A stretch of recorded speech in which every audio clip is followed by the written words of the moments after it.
So let's talk about protein powder for kids, because protein is having its main character era and suddenly it feels like everyone's worried that their kid's not getting enough protein. Spoiler alert, they probably are. Here's the short answer. Most kids don't need an expensive protein powder. You're welcome. I just saved you $50. Hey, I'm Alex Turnbull. I'm a pediatric dietitian and a mom of 2. And this is the Good Eaters Club, where I'm redefining what it means to be a good eater. Less pressure, more confidence, and way fewer food rules. Plus, there's no cleaning your plate unless you want to. Okay, real talk. Protein is having a moment and it feels like it's in everything. Protein is important for kids. It helps kids grow, build muscle and tissue, supports their immune system, and helps them feel full and satisfied between meals, aka less snack requests. But right now it feels like we've kind of swung into some protein panic. Between bars, shakes, protein cookies, protein chips, everything, you name it. It can make you feel like your kids aren't getting enough protein and that you have to buy all these products with extra protein in them. But what most kids aren't getting enough of is fiber, basically fruits and vegetables. Most kids are getting enough protein. And here's the part that surprises a lot of parents. Protein is already showing up in so many of the foods that your kids are already eating. Milk, cheese, yogurt, eggs, beans, lentils, if your kids actually eat those, nut butters, chicken nuggets, mac and cheese. And yes,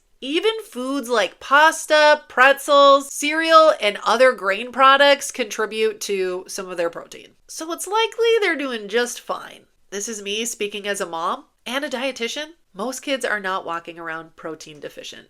They're just kids who love carbohydrates. And still, if you're thinking, okay, but I'd still like them to eat a little bit more protein. Instead of an expensive protein powder, start with food first. Try things like Greek yogurt instead of regular yogurt, choosing ultra-filtered milk instead of regular milk, stirring dried milk powder into different foods, offering edamame as a side or a snack. That's actually a protein and a vegetable. These foods specifically give you more protein without turning to a supplement, which supplements are not regulated, so it's hard to know what's exactly in them. Okay, so when might a child actually need a protein supplement or powder? There are some situations where a protein supplement might actually make sense. For example, kids with medical conditions that impact their growth and how much food they eat. Kids with very limited diets or significant food allergies. Or maybe older teens who are intense athletes and training vigorously. And even then, it's usually part of a bigger plan that's guided by a pediatrician or a dietitian.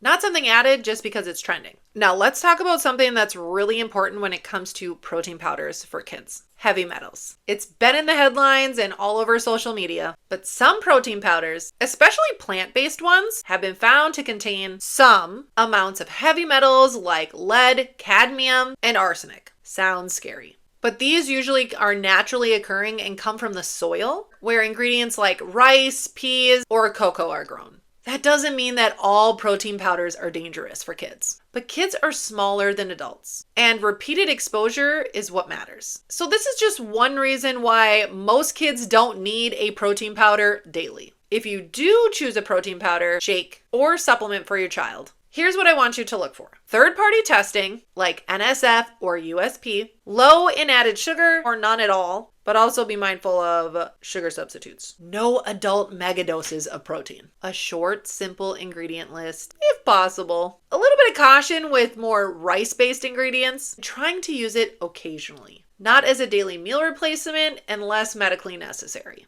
So here's the big picture. Most kids don't need more protein, except for just to keep them fuller longer. What they really need is more fiber, fruits and vegetables and whole grains, more variety, and way less pressure to eat perfectly. So yes, protein matters, protein powders, not so much. If this helped you feel more confident and a little less stressful about what you feed your kids, make sure you hit subscribe to join the Good Eaters Club. I'm here to help you raise kids who love and trust their bodies and explore food without the fear, shame, or pressure to clean their plates.